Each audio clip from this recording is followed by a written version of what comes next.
अस्सलाम वालेकुम गाइज़, क्या हाल है? सब ठीक ठाक बढ़िया, उम्मीद करने सारे ठीक होंगे इंशाल्लाह।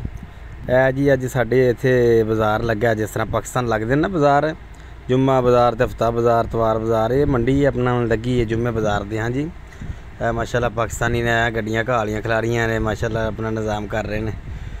हाँ जी, सऊदी वैसे इस गल है सऊदियां दी अपना जरा ना शुगल मेला हर चीज़ ना जरा बिल्कुल रखते हैं टाइम ना फिट रखते हैं, इस गलों चंगे ने।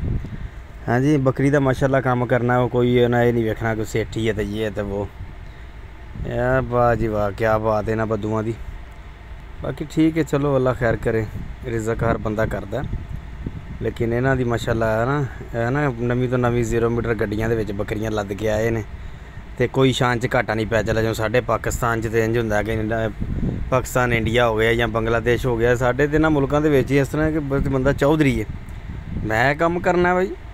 लो जी माशाल्लाह वेख लो अपनी अखां दे सामने यह मंडी लगी है जी, बकरियां अपनी गड्डियां च लैके आए ने जी सुबह सुबह माशाल्लाह।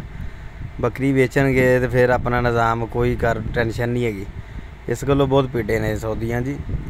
कारोबार च नहीं झकते माशाल्लाह, ये नहीं कि बकरियां गंदा दी है तो वो सुन्नत है ना, नबियां भी माशाल्लाह बकरियां तो चारियां ने, तो ये भी इन्हां चीज़ां दा ही तो खटिया खान डे ने।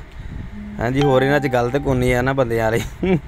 बाकी चलो अल्लाह खैर करे, साडा अज दा व्लॉग यही सी। असीं आने कि चलो ना अपना मंडी वेख लईए अज सुबह सुबह ना, असीं भी कुछ शै खरीद लईए मंडी चों। हाँ जी, कुछ बहाना धुआना ये वो। ओके जी।